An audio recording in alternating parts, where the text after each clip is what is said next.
Très bien, merci. Et vous-même? Dieu merci, tout va très bien. Et la santé? Oui, Mhm. ça va, ça va, ça va. Dieu merci. Alhamdulillah. Que Dieu On nous fait aller. maintienne dans ses grâces. Mhm. Bah, Et merci. la famille? Oui, ça va, Dieu merci, ça va. Dieu merci. On va tout le monde. D'accord, d'accord, vous avez la parole. Voilà, merci beaucoup. Mhm. En fait, je voulais aussi pousser un petit coup de gueule Mhm. par rapport à la situation qui se passe au Mali. Mhm. Je pense que tout a été dit. Il y a beaucoup de choses qui ont été dites, mais je voudrais également soutenir la sœur qui a intervenu, la première. Mhm. Franchement, elle a très, très bien parlé. Et elle mérite aussi qu'on la soutienne dans ce qu'elle dit. Mhm. Voilà, c'était pour dire que je soutiens les militaires ivoiriens qui ont été justement arrêtés au Mali par rapport à la situation. Mais je souhaite que le peuple malien se souvienne du passé par rapport à quand le président Gbagbo était au pouvoir. Mhm. Ils ont souffert. Et le frère qui vient juste de passer, qui a dit qu'on s'est battu pour les Maliens par rapport au nom que nous portions, parce qu'on nous assimilait facilement à eux. Et on s'est battu pour dire qu'on était tous les mêmes peuples, et on était tous pareils, et on avait notre droit aussi de vivre en Côte d'Ivoire. Mais si les Maliens sont ingrats, il faudrait qu'ils arrêtent. Parce que c'est grâce à ce même Alassane Ouattara, le pardon en question, aujourd'hui, ils peuvent vivre tranquillement en Côte d'Ivoire, ils peuvent prospérer dans leurs affaires et faire ce qu'ils veulent. Ils sont ingrats, ils sont vraiment inconscients. Alors, il faut qu'ils pensent à leur liberté, qu'ils jouissent de ça en Côte d'Ivoire. Parce que si vraiment on en a marre, qu'on est impatient, on ne souhaite pas, on ne demande pas à la population de se lever, mais ils vont pousser à bout. Et moi, je demande aux Ivoiriens d'être patients et de faire confiance au pardon. Parce que tout ce qu'il a dit, tout ce qu'il a fait jusqu'aujourd'hui, tout ce qu'il a dit, il l'a fait. Et on a confiance en lui, dans toutes ces décisions qu'il prend.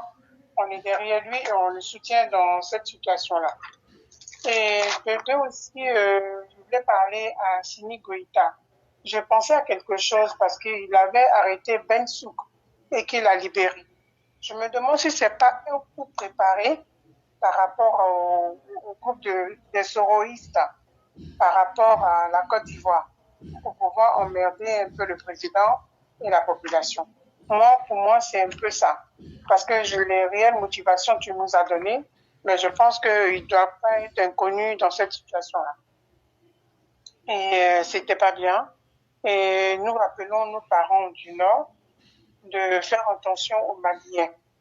Aujourd'hui, on découvre vraiment leur vraie face. Ils sont jaloux des Ivoiriens et je pense que nous sommes leur désir refoulé. Car le rêve des Maliens, c'est d'être à la place de l'Ivoirien. Et comme ça, c'est pas possible. Donc, leur jalousie va toujours rester sur eux. Ils ne pourront pas avancer plus loin que ça. L'Ivoirien reste l'Ivoirien, le Malien restera le Malien. En ce qui concerne Makosso, je pense même pas qu'il faut en parler parce que il cherche le buzz, il cherche à qu'on parle de lui. Voilà quoi. Le jour qu'il va commettre une grosse gaffe, en ce moment-là, l'État pourra agir vis-à-vis de lui. Sinon, je pense même pas que c'est quelqu'un sur qui il faut accorder une seconde d'attention. Mais par contre aussi, le deuxième point, je voudrais parler de l'édito que vous avez lu concernant la valorisation du président Alassane Ouattara par rapport aux intellectuels qui doivent le mettre en valeur, parler beaucoup. Je me souviens un peu au départ par rapport à Dempsey quand on faisait l'émission ensemble. J'avais posé un jour la question, quelle action on pouvait mener pour que le président puisse avoir le prix Nobel. Je ne sais pas si vous vous souvenez. Très bien, oui, oui. Voilà, je pense qu'aujourd'hui, les deux idées se rejoignent pour qu'on puisse tendre vers ça. Et je pense qu'à la prochaine réflexion de Paris, le cercle de l'éclaireur pour vérité sur Paris, je vais peut-être en parler pour voir quelle action on peut mener aussi. Parce que Madame Blanc l'a si bien dit tout à l'heure, elle le fait tout le temps, elle parle très bien, elle valorise, elle parle de tout ce qui est positif. Et bien d'autres personnes encore qui interviennent. Alors, je pense que là, il serait maintenant mieux qu'on passe à l'action. Voilà. En gros, c'était ça. Okay. C'est tout ce que je voulais rajouter un peu sur cette situation-là. Voilà. Vraiment, merci beaucoup. Merci beaucoup pour toutes ces belles interventions que vous avez eu à faire. Et surtout, vous avez dit, nous continuerons à placer notre confiance au président Alassane Ouattara parce que c'est un homme de méthode qui ne nous a jamais trahis. Non. Et ça, c'est déjà très important. Et c'est ce qu'il faut que les Ivoiriens comprennent. Quand on a un leader éclairé comme Ouattara, moi, je ne sais pas pourquoi d'aucuns disent j'ai peur, je me sens mal à l'aise. Oui. Même dans le pire des scénarios, il ne faut pas trop parler. Mais en 24 heures, l'armée ivoirienne peut attacher le pied et les mains d'Assimi et puis le livrer là où il faut le livrer. Je dis bien en 24 heures, c'est-à-dire, si on doit les attaquer demain, samedi là, aujourd'hui on leur dit ça, à partir de demain là, on rentre au Mali, jusqu'à minuit, le samedi, on va attacher Assimi propre. Parce qu'en réalité, il n'y a pas d'armée là-bas, c'est des plaisantins et des gulas qui sont là. Et malheureusement, vous voyez dans toute dictature, c'est toujours des minorités surexcitées et extrémistes qui se font passer pour le peuple. C'est ça que vit le Mali actuellement. Et c'est une situation, qu'ils le veuillent ou pas, ça ne peut pas durer dans le temps. Ça ne peut pas durer dans le temps. Quand tu deviens l'ennemi de tout le monde, ça veut dire que tu n'as pas un avenir qui sera reluisant, ni encore un avenir qui peut aller loin. Et donc, vraiment, c'est ça. C'est un troupeau d'ignorants et donc... Que le peuple malien même doit se lever aussi. Parce que ce sont eux qui souffrent. En tout cas, à la fin de la journée, c'est eux qui souffrent. Sinon, ce n'est pas Assimi Goïta et sa bande qui souffrent. Et je ne crois pas qu'il soit un troupeau qui puisse se laisser conduire de façon ignorante. Je crois qu'à un certain moment, les gens doivent se déterminer comme il se doit. Tout à fait. Tout à fait. En tout cas, merci beaucoup. Merci beaucoup. Et encore, j'attire l'attention sur tous les Ivoiriens, vraiment de faire confiance au Pardon. Effectivement. Il a déjà la confiance. Mais en tant que sage, comme dit le sage, il prend son temps et après il agit. Donc, il faudrait qu'on lui fasse entièrement confiance, de ne pas avoir de crainte, de manger tranquillement, de dormir tranquillement. Tant que Adou est là, tout est résolu. Tout est bon. Voilà. Merci beaucoup. Merci beaucoup. Bonne nuit à tout le monde et bonne écoute à toute la classe. Merci beaucoup, chère mère, et vous passez une excellente soirée. Et bien les choses à toute la famille. Merci beaucoup. Je vous en prie. Merci pareillement. Merci.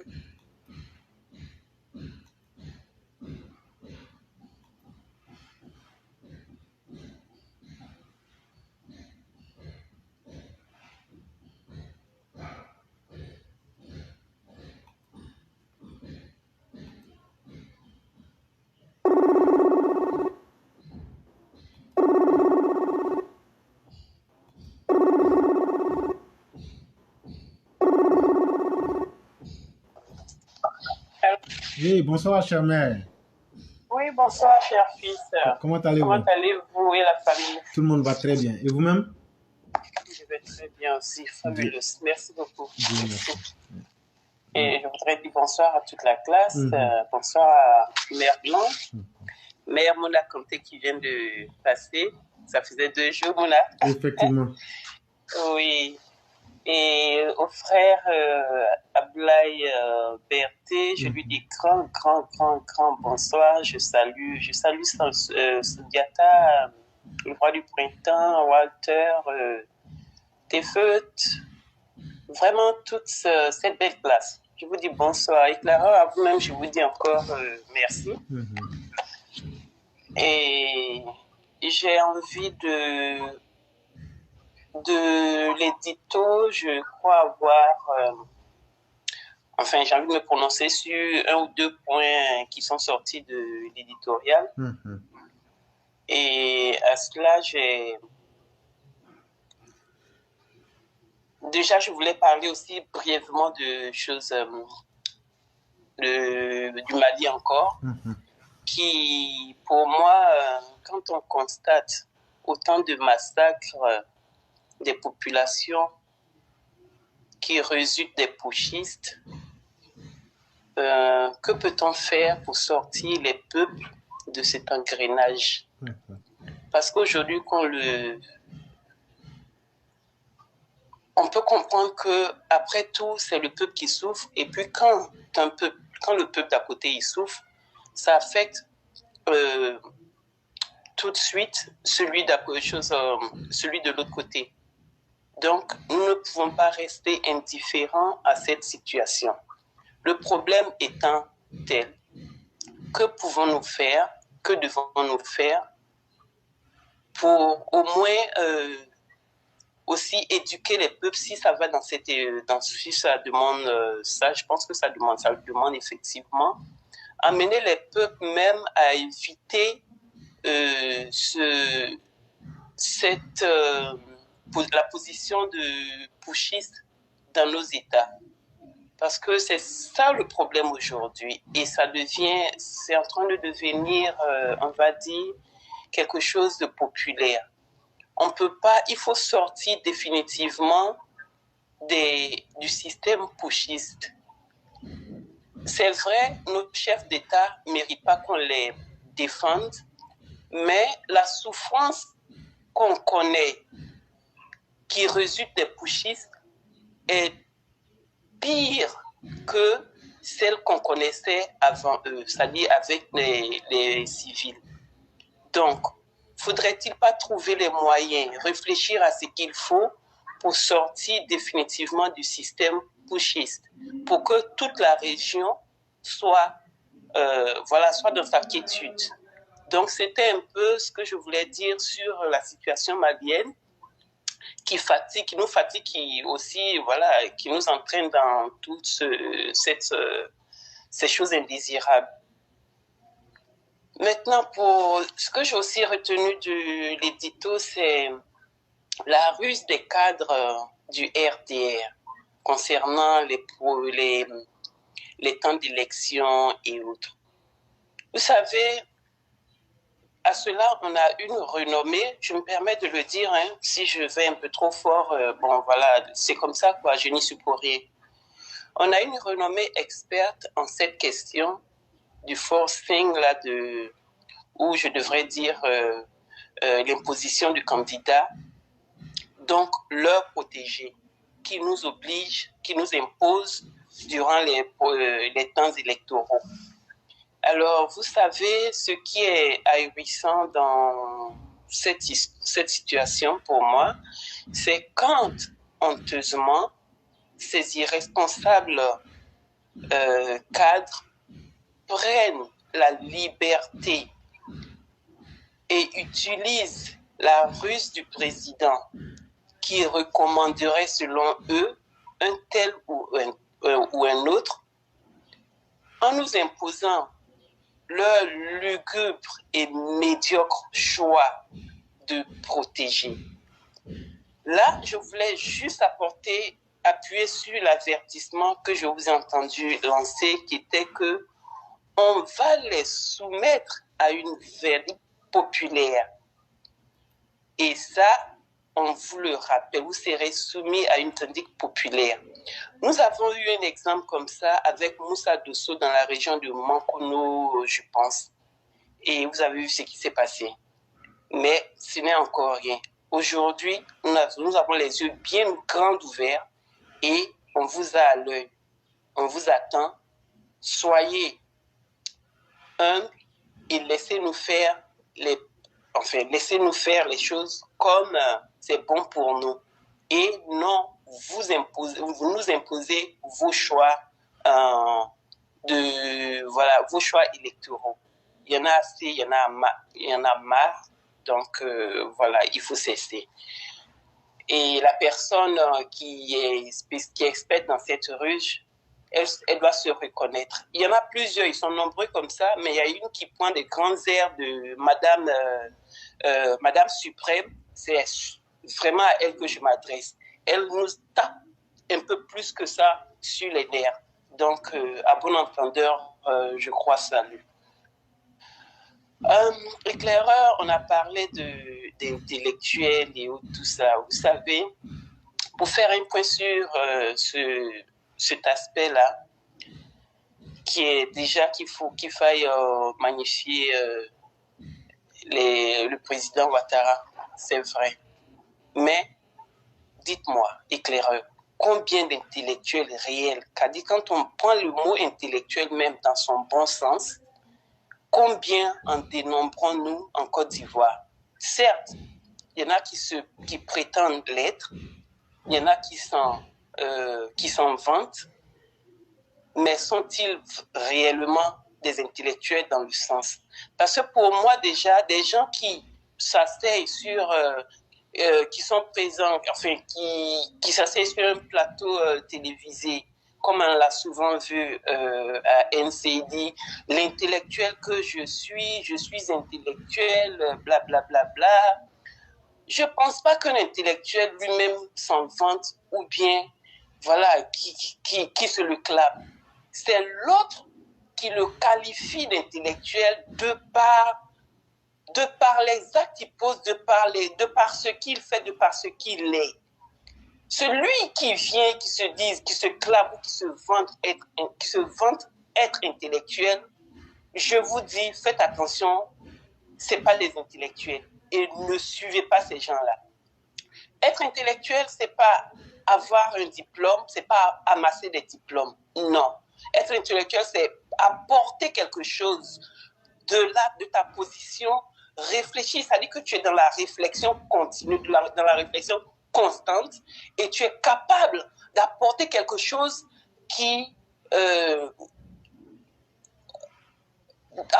capable d'apporter quelque chose à la société. Là, à ce moment, on te qualifie d'intellectuel sans que toi-même tu aies à te le vanter. Donc, on arrête avec, voilà, je vais dire, ces qualificatifs inappropriés qu'on s'accorde en longueur de temps, ça nous fatigue. Et sur l'aspect intellectuel, c'est ce que je voulais dire. Aussi, je vais m'arrêter là pour passer l'antenne et dire bonne émission à tous. Et c'était moi. Bonne soirée à tous. Merci beaucoup, chère mère, pour cette brillante intervention. Et vous savez que chaque fois que vous passez, c'est un énorme plaisir pour nous. Et sur la thématique, vous avez posé une question. Que pouvons-nous faire aujourd'hui pour le peuple du Mali? Et lorsque déjà le prophète Jésus, paix et salut de Dieu soit sur lui, dans Osée 4, verset 6, nous dit ceci: mon peuple périt faute de connaissance. C'est un prophète de Dieu qui nous parle. Et il nous dit, là où il n'y a pas la connaissance, là où il n'y a pas l'ouverture des esprits, c'est la prédominance de l'obscurantisme et de l'ignorance. Et malheureusement, ne regardez pas, comme vous le venez de le dire, un intellectuel ne se targue pas de l'être. Mais un ignorant sera fier de dire que lui, il est un savant. Un ignorant se donnera toutes les qualités. Parce que lui, il ignore qu'il est ignorant. Et c'est ça, le manque de connaissance. Quand on retrouve dans un peuple qui se caractérise aujourd'hui par les injures publiques, quand on retrouve un peuple aujourd'hui qui n'est même pas capable d'assumer le poids de la vérité et de la réalité, voilà ce à quoi ça nous conduit. Quel sera ce jour-là où les Maliens vont être capables de faire l'autocritique pour se dire, est-ce que nous n'avons pas été injustes avec Modibo Keïta? Pourquoi n'avons-nous pas été capables de conseiller Moussa de ne pas l'humilier? Est-ce qu'un peuple qui humilie ces grandes figures, ces grandes personnalités, peut-il lui-même être un grand peuple? Est-ce que les Maliens n'humilient pas leur président? Comment Ibrahim Boubacar Keïta est mort? Il est mort comme n'importe qui. Et il a été enterré comme n'importe quoi. Un peuple lui-même qui ne respecte pas ces grands hommes, est-ce que ce peuple-là peut être respecté comme un grand peuple? Voilà autant de contradictions que le peuple du Mali a. Et ils vont même plus loin pour dire qu'il serait un peuple religieux, donc musulman. Mais encore cela est questionnable. Parce qu'il faut laisser les autres dire ce que vous êtes en réalité. Mais parce qu'ils ne peuvent pas assumer le poids de toutes les réalités, de ces quelques réalités que nous venons d'évoquer là, ils prennent ces insuffisances-là comme des armures. Et tu sais que l'arme du faible, c'est les injures et la violence inutile. Absolument. Quand quelqu'un est faible, qui n'a pas d'argument, il utilise le bouclier de l'arrogance à travers les injures, à travers les faux ailes. Mais alors que c'est pour cacher toute une grosse insuffisance. Voilà la réalité du peuple du Mali. Tant qu'eux-mêmes n'auront pas la volonté de s'instruire, parce que les gens sont là, il ne faut pas insulter un peuple. Non. Quand dans un peuple, 50-60% des personnes ne sont pas à la hauteur, c'est que c'est un peuple qui périt. Ouais. Quand vous avez un peuple où, je prends un exemple, si on dit dans un pays que 60% de la population est pauvre, est-ce que c'est un peuple qui est riche? Et donc ne nous blaguons pas. Donnez-nous le taux, vous allez m'excuser, je vais taper sur Google pour voir le taux d'alphabétisation au Mali. Madame Blanc l'avait dit, c'est une catastrophe, et c'en est une.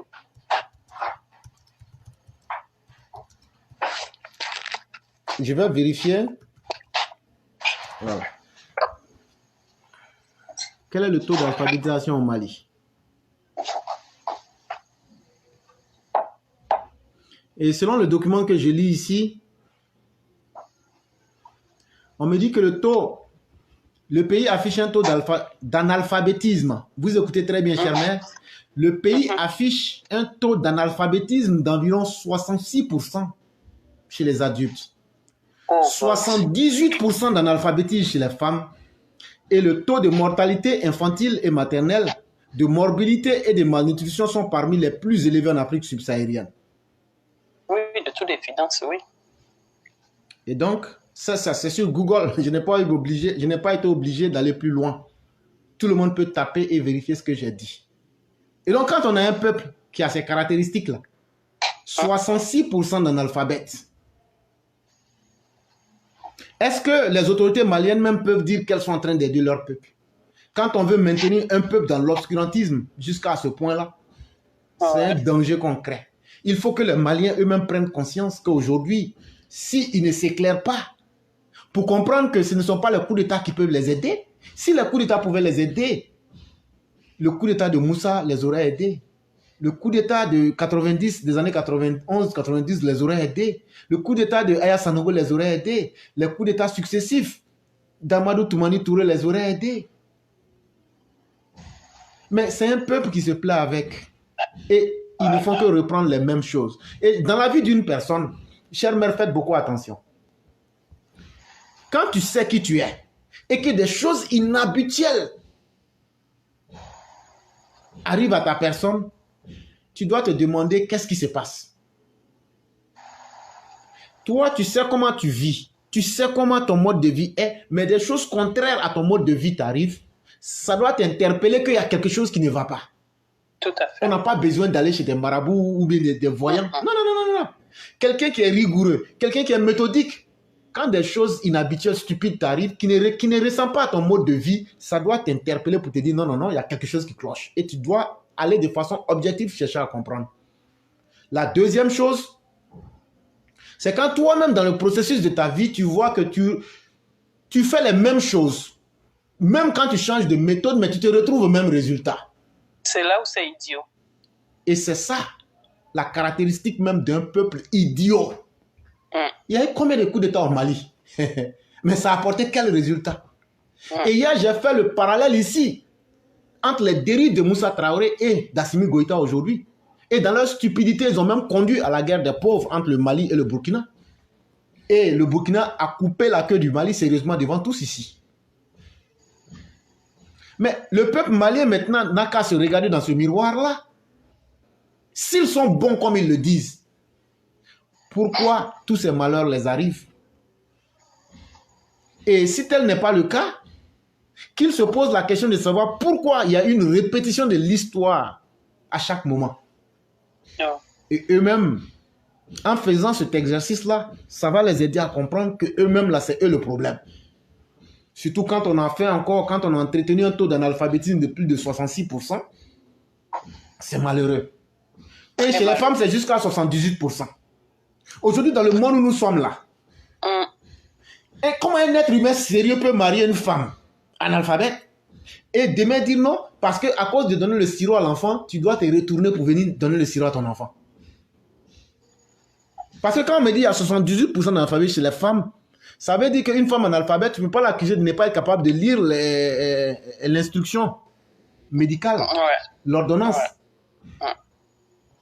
Et donc, c'est malheureux. Et vous savez que ce sont les femmes qui élèvent les enfants en réalité. Et donc, c'est là que vous comprenez, quand vous voulez analyser ces chiffres-là. Mais si une mère est analphabète, s'il y a de fortes chances que son enfant devienne super analphabète. Ouais. C'est ça aussi la vraie réalité. Parce que dans la culture mandé même, quand vous les saluez, ils disent Mba. Ce Mba là chez les hommes, ça veut dire je suis le fruit du travail de ma maman. Mais 78% de vos mères sont illettrées, analphabètes. Qu'est-ce qu'elle peut bien produire dans ce monde aujourd'hui? Ayez le courage, ce n'est pas qu'on insulte un peuple. Si vous voulez, vous le prenez comme des injures, mais c'est la réalité parce que ça est là. C'est pas moi qui j'ai créé. Moi, je ne fais qu'interpréter et vous mettre en face.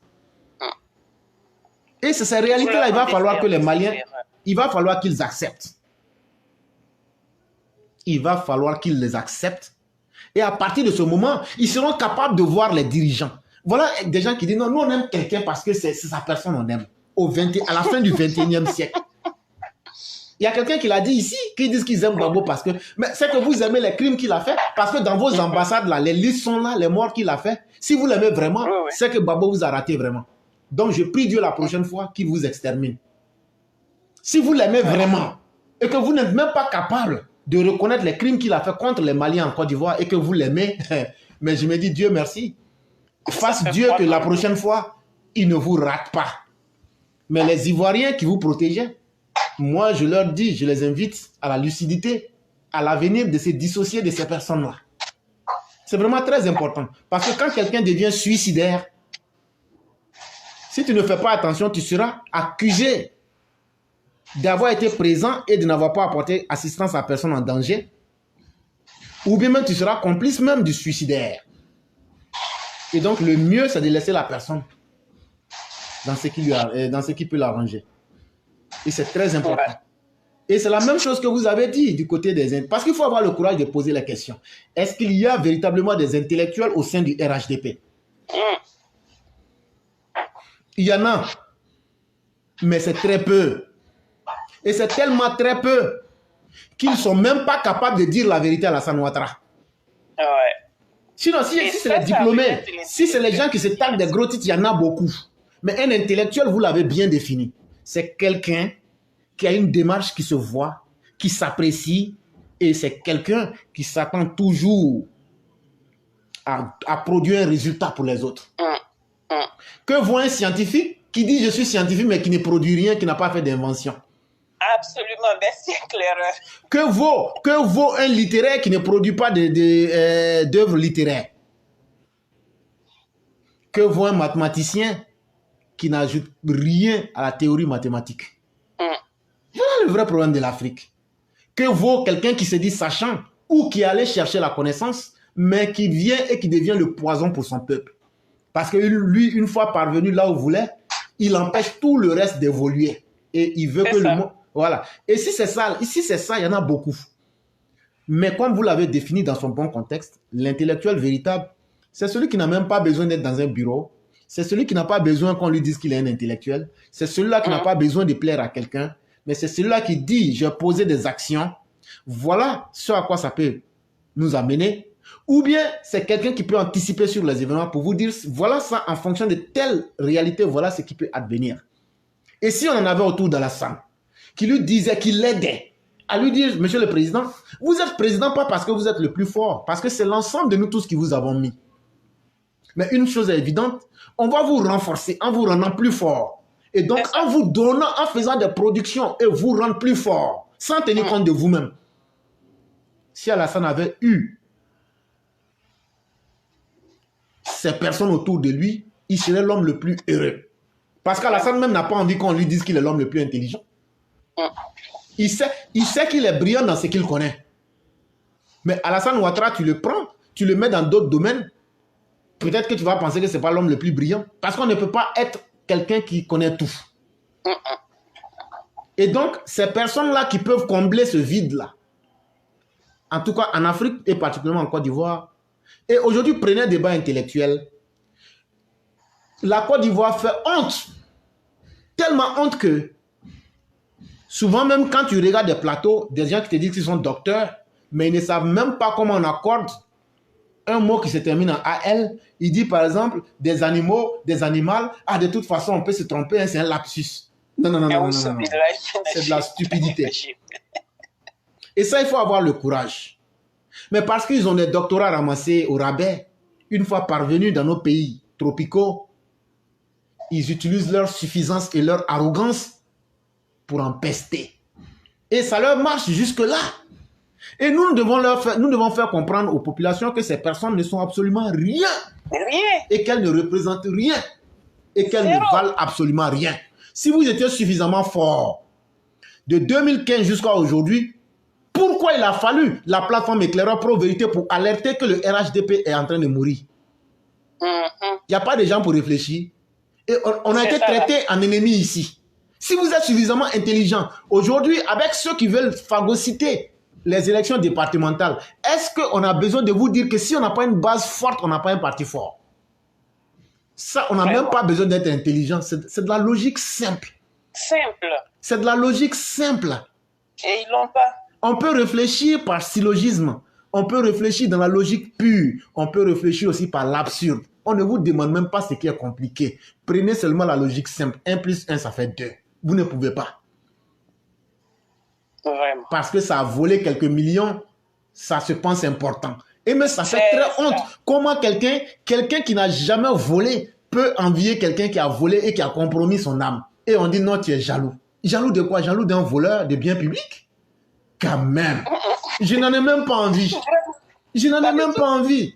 Si c'est comme ça que je dois terminer ma vie, je préfère travailler au salaire minimum.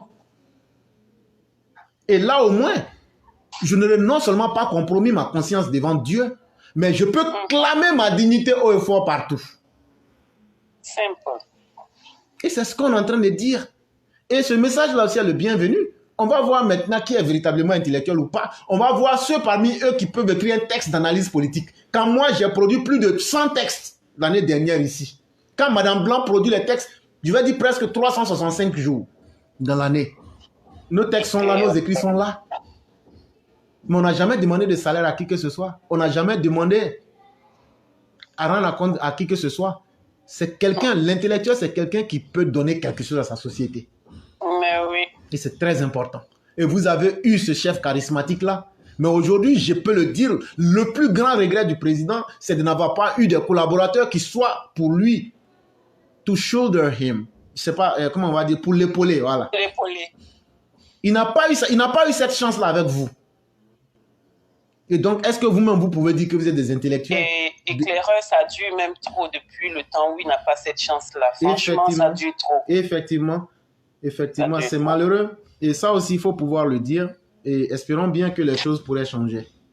Merci beaucoup, chère mère. Vraiment, merci pour toutes ces analyses et tous ces compliments, enfin, tout ce développement.